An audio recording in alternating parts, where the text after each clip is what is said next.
Bem, gente, como ele disse, né, eu sou Mônica Rangel, eu tenho um restaurante em Visconde de Mauá chamado Gosto com Gosto, há 18 anos, especializado em cozinha mineira. E eu acho que todo mundo hoje, isso me dá uma alegria tremenda pensar que é um discurso único, né, do que a gente tem que realmente, do que a gente está trabalhando, que é a volta às origens, que é a valorização do que é nosso, que é a valorização da nossa gastronomia, do que a gente tem de memória gastronômica e tudo mais. Então, é muito legal ver essa valorização que todo mundo está fazendo. Eu vim falar hoje sobre o Movimento Brasil à Mesa, mas antes eu gostaria de agradecer ao pessoal do TEDx por ter me convidado, o próprio Grande Hotel, o Senac, tudo, porque eu acho que esse momento aqui de você disseminar uma ideia, de você passar um conceito, eu acho extremamente importante. Então, eu me sinto extremamente lisonjeada de estar aqui em cima, querendo mostrar para vocês uma paixão que é, para mim, a gastronomia e que é a gastronomia brasileira. Antes de eu começar no Movimento Brasil à Mesa, que nasceu agora, é novinho, tem um mês, eu tenho que falar um pouquinho da minha história, né, para vocês entenderem um pouco de como as coisas chegaram até esse movimento. Essa frase do Dória, para mim, diz o que a gente...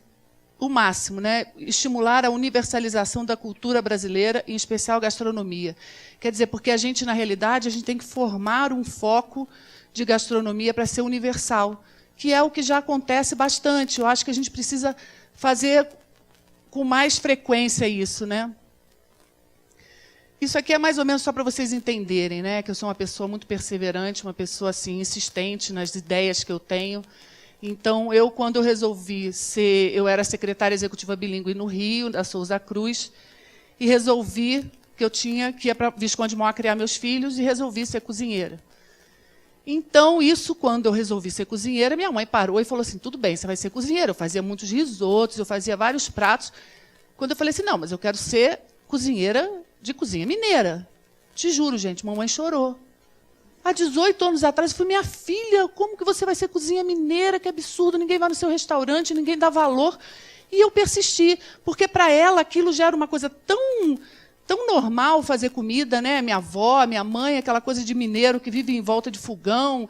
Então, ela achou aquilo ali tão estranho, eu escolher aquilo como profissão, escolher aquilo como você poder dar vazão à sua paixão verdadeira, que é a gastronomia. E eu falei, não, mãe, eu vou ser. E, claro, durante muitos anos, hoje, eu consigo começar a colher os frutos do que eu plantei há 18 anos atrás. As pessoas realmente estão voltando, né, às suas raízes. Isso é um movimento mundial. No Japão, as pessoas, né, a comida japonesa está voltando a fazer a coisa mais simples, como assim também a coisa do Brasil, como a França. Todo mundo está querendo buscar as raízes, buscar a história. Então, eu consegui, agora, 18 anos depois, colher algumas coisas, como estar aqui, né, nesse momento, explicando isso para vocês. Eu também, nessa minha persistência, eu sempre tive muitos insights na minha vida. Eu um dia acordei com a ideia de que eu tinha que sugerir um cruzeiro gourmet. Quer dizer, eu morando em Visconde de Mauá, um restaurante pequeno, uma cidade de 5.000 habitantes, eu resolvi escrever para a Costa Cruzeiros, falando que eles tinham que ter um cruzeiro gourmet e me propunha a fazer. Quer dizer, eu pensei assim, gente, vão achar uma presunção, né? Imagina. Não, e, no entanto, a gente vai fazer o sexto agora, o sexto cruzeiro gourmet. Eu levo milhões de chefes, amigos. Aqui é o comecinho do Gosto com Gosto. Esse foi o primeiro cruzeiro gourmet que eu levei a Flavinha, todos sempre representando a cozinha brasileira, tá? Inclusive os chefes de fora que eu levo, sempre eles têm que fazer com ingredientes e com o coração brasileiro a cozinha. Então, a Flavinha, Ana Bueno, Tereza, Tiago Castanho, no começo da carreira dele. Esse foi o último, que foi esse ano. Foi uma consagração muito legal. E, nesse meio tempo, né, eu tive, em junho do ano passado, ouvindo o Bom Dia Brasil, eu ouvi assim, uma das coisas mais loucas da minha vida, que a Embratur ia voltar com as estrelas nos hotéis. Falei, pô, legal, né? Pelo menos é mais um meio de você ver a qualidade dos hotéis e tudo mais. E no Bom Dia Brasil falaram assim, mas um dos quesitos necessários para você ter 5 estrelas é você ter um hotel de cozinha internacional. Um restaurante de cozinha internacional. Falei, como assim? Quer dizer, em época de Copa, de Olimpíada, O Brasil não exige que as pessoas tenham um cardápio, uma cozinha brasileira dentro do hotel. Eu não consigo entender isso. Se eu vou para a França, eu quero comer comida francesa. Os hotéis todos servem comida francesa. Na Itália, igual. Em Portugal, igual. E no Brasil, cozinha internacional. Aí eu não me contive com a minha insistência. Como a Reila falou que eu tinha que falar, eu não podia falar que eu era, assim, minha chatice, né, de ficar ali em cima cobrando, então eu sou insistente. Eu comecei a procurar, usando o Twitter, usando os meios todos que eu tenho, quem era o presidente da Embratur para eu poder ficar em cima. E comecei escrevendo para ele. Flávio Dino, que é esse daqui. Eu fui a Brasília, depois de muita insistência, ter uma reunião com ele. Então eu comecei, não é possível, como é que vocês vão fazer uma coisa dessa? Cadê a comida brasileira? Nós somos brasileiros, temos que ter orgulho do que é nosso. O Brasil é um país plural, nós temos que ter... Né? Então, os nossos ingredientes maravilhosos, o turista vai adorar comer tudo que vier. Então comecei a bombardear ele de informações. E até uma hora que eu falei assim, gente, você não vai me ouvir? Isso no Twitter. Ele falou assim, mas o que você quer tanto me falar? Falei, me dá um e-mail, como é que eu vou falar pelo Twitter? Não dá para conversar. E eu sei que eu mandei um e-mail para ele falando sobre isso. E uma semana depois eu estava em Brasília conversando com ele. Ele realmente caiu em si, falou, realmente, como é que pode a gente não pensar? Porque essas leis, essa portaria, na realidade é uma portaria 100, que é a portaria que instituiu essa volta às estrelas e todos os quesitos necessários.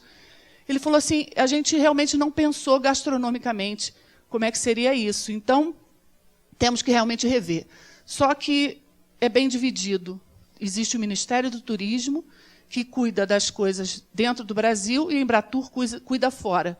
Só que a Embratur era responsável pela fiscalização e a normatização das estrelas nos hotéis. Então, ele falou, bom, nós podemos abrir as portas e começar a trabalhar em cima disso, né? E ele, lógico, me apresentou o pessoal do Ministério do Turismo, a gente começou a trabalhar e tudo mais. Mas o Flávio Dino... ele é uma pessoa extremamente, como é que eu posso dizer? Ele é diferente do normal. Ele, nessa reunião, né, para político, que eu quero dizer, né, nessa reunião que a gente teve, ele me falou o seguinte, Mônica, sabe como é que até hoje a gente mostrava o Brasil lá fora? Por exemplo, vai ter uma feira de turismo em Madrid. Então, o pessoal ia a Madrid, procurava alguém lá, que fizesse algum tipo de comida brasileira para ser apresentado. Chama alguém lá, qualquer um brasileiro que esteja morando lá, para cantar. Então, era tudo feito meio assim, no arranjo. Então, para mudar a cabeça e o conceito, não é uma coisa que você consiga de hoje para amanhã. É um trabalho que você tem que desenvolver. Então, ele falou assim, acho que é legal vocês, da parte de gastronomia, vocês se unirem, juntar um número grande de pessoas, aí fizemos abaixo-assinado, fizemos tudo, para a gente mudar essa portaria. Eu vou te ajudar dentro do Ministério do Turismo para haver essa mudança, né, no quesito da portaria 100. Eu falei, tudo bem, então vamos começar a trabalhar. E começamos a trabalhar. Criamos esse movimento chamado, que é uma associação. Então, a associação, que é o Movimento Brasil à Mesa, que tem milhões de trabalhos, além do trabalho com o Ministério do Turismo e com a Embratur. Ela não poderia existir só para trabalhar com os órgãos do governo, porque essas coisas são todas efêmeras. A gente, enquanto tem as pessoas que estão com essa vontade, a gente consegue trabalhar, né? Isso aqui já saíram várias reportagens nos meios de comunicação, falando, inclusive na última Prazeres da Mesa também, sobre o nosso movimento, que foi criado agora, no último Festival do Pinhão. Então, foi dessa vez, lá tem o Castilho, o Alex, Josimar, a Alexandra Forbes, todos eles fazem parte do Movimento Brasil à Mesa. Foi uma coisa super bonita no festival, que acontece há 20 anos, né, que a gente realiza lá com o Pinhão, que é o que todo mundo falou aqui hoje, da valorização do ingrediente. Quer dizer, há 20 anos atrás, em Visconde de Mauá, a gente resolveu pegar um ingrediente que ninguém acreditava e fazer com que ele se tornasse uma coisa gastronômica. Isso foi um trabalho árduo, muito legal. Esse ano a gente teve um trabalho interessante, junto com a Alex, inclusive, que a gente está também no Retrato do Gosto, levando um ingrediente de Visconde de Mauá para poder fazer parte. Então, é trabalho, né? Persistência. A associação tem vários objetivos, né? sendo que o central é a valorização da gastronomia brasileira. Esse é o ponto. Eu acho que a gente tem que ter orgulho, tem que ter vontade, tem que batalhar pelo reconhecimento da nossa gastronomia. Durante muito tempo, as pessoas só valorizavam o que vinha de fora. Eu acho que isso foi uma tendência normal do Brasil, eu acho que de amadurecimento mesmo, que a gente copiava muito o modelo americano. Então, a gente tinha muito essa história do fast food e tudo mais, a rapidez. Eu acho que essa volta que a gente tenta fazer da gastronomia, né, da volta às raízes, eu acho que passa por tudo que a gente tem de memória. Então, eu acho que assim, quando a gente pensa assim, vou comer a comida japonesa, não falo o caso do Murakami, que o Murakami né? Mas nós temos... Ele é japonês, tá? Nós temos na nossa memória a nossa gastronomia. Inclusive, as pessoas mais novas, os de 20 e poucos anos, comeram a comida brasileira. Mas ela, na hora então, a gente tem naquilo ali, a gente sabe exatamente qual é o melhor. Então, é muito mais fácil a gente trabalhar em cima disso do que trabalhar em cima de uma cultura que não é nossa, né? A gente tem que valorizar o que é nosso. Então, como diz aqui, a conquista do movimento, que foi agora, que foi uma coisa muito legal. A gente tem que apoiar e promover as atividades que incentivem o consumo sustentável. Então, é aquela história toda, ir lá buscar o produtor, ajudar o produtor a fazer com que seu produto seja vendável, vale a pena dele continuar, porque é muito triste ver o esvaziamento, né, que está acontecendo nas cidades pequenas, nas cidades que trabalham com a produção rural. Isso está acontecendo também em Visconde de Mauá, mas a gente está tentando reverter com vários movimentos que a gente tem, nossa Associação de Produtores Rurais, os eventos que a gente tem da Lua Nova, de fazer tudo com todos os produtos rurais que a gente tem na região. Então, a gente tem que fazer vários movimentos. Eu acho que todas as frentes que foram faladas aqui, e fora, quer dizer, estão aqui falando o mesmo discurso, sem querer, né? A valorização do queijo, a gente conseguir... Um dos trabalhos que eu estava esquecendo, importantíssimo, da nossa associação, é mexer com a Anvisa, que é exatamente a regularização do queijo. Ontem no treino eu ainda falei, né? Então hoje eu já ia esquecendo, está vendo? Que é exatamente a gente trabalhar em cima da ajuda. Gente, é um absurdo. Quer dizer, o Carrefour tem queijo de leite cru, francês, brasileiro não pode ter. Existe um contrassenso muito doido. Qual é a barreira, né? Aqui come queijo cru, aqui não pode comer. Né? Minas está aqui, ali no Rio, quer dizer, que fronteira é essa que o Brasil criou que a gente tem que conseguir quebrar? Tem que ser, dentro do Brasil, uma lei só. Né? Ela não pode ser diferente, porque a gente tem que valorizar o que é artesanal, né? O que é do produtor, do pequeno, a gente tem que conseguir fazer com que ele vá. E esse trabalho da Brasil à Mesa passa muito por cima disso daí, do movimento. Da gente realmente trabalhar junto com o produtor. Então, é uma coisa que dá muito conforto, entendeu? De você pensar que você está chegando no momento de voltar às raízes e de começar a trabalhar junto com a pessoa. Quer dizer, você imagina, por exemplo, lá em Mauá, a gente tem pessoas que estão saindo porque não querem mais trabalhar com os pais. Não só na plantação, mas também assim, não tem mais orgulho do pai ser um grande garçom, não tem mais... As pessoas querem mudar completamente a vida delas. Então, eu acho que a gente tem o papel de formar pessoas também, de formar ideias e de levar. Então, promover ampla reunião de informação sobre a cultura culinária. Então, nós temos que trabalhar com as universidades, a gente tem que trabalhar com formadores de opinião, com historiadores. O Dória é uma das pessoas muito importantes no nosso trabalho, porque ele tem uma bagagem enorme da nossa cultura. Pleitear medidas legais necessárias à defesa da nossa gastronomia, porque é muito fácil, né, você usar, você não pedir o apoio. Normalmente, o que está acontecendo? A gente não está mais acreditando no governo. E isso é uma coisa natural, porque a gente vê tanta corrupção, vê tantas pessoas não fazendo o trabalho legal. Então, acho que a gente tem que conseguir pegar pessoas que são de verdade, que nem a gente agora, nesse momento, está com essa pessoa. A gente sabe que daí ele pode sair do Embratur, pode sair do próprio Ministério, mas enquanto a gente, de repente, consegue que isso seja escrito, que a gente consiga formalizar essa história, o negócio vai, né? Então, nós temos ações, muitas ações juntas com o Ministério do Turismo, né, que a gente vai desenvolver. Eles têm o Cadastur, que é esse que faz o cadastro dos hotéis, né? Então, é em cima desse cadastro que você tem 5, 4, 3 estrelas.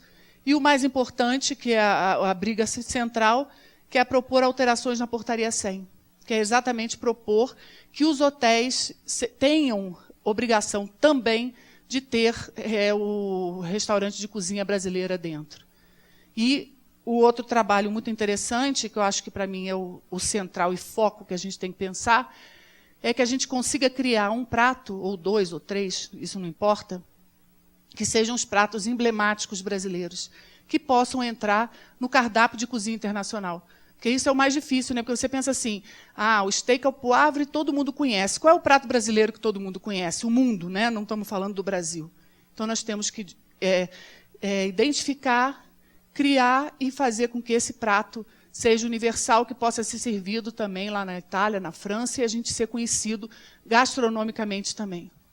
Então, criar critérios para o selo de qualidade. Então, é uma infinidade, como vocês podem ver, e isso daí vai estar disponível também na internet, de trabalhos que a gente pode desenvolver junto com a Embratur e com o Ministério, mas o mais importante, que a gente consiga união mesmo, entendeu? Em prol da nossa gastronomia, dos nossos ingredientes. Você vê o que o Peru está fazendo lá fora, gente. O Peru tem uma parcela pequena do bioma amazônico, né? Que é igual o nosso daqui. E o Peru está conseguindo mostrar para o mundo tudo que eles têm. Por quê? Porque eles pegaram o produtor lá e conseguiram fazer com que ele se amasse. Ele é a estrela, não é o chefe, né? Então, isso é muito importante. A gente tem que conseguir fazer isso aqui no Brasil também. É muito mais difícil, nós somos enormes, né? Mas eu acho que está na hora da gente começar a se mobilizar para isso. E eu acho que é essa a mensagem que eu queria passar. É amor, né? E a vontade realmente de fazer bem feito, vontade de resgatar tudo de bom que a gente tem na nossa vida, na nossa memória gastronômica e no nosso Brasil. Obrigada.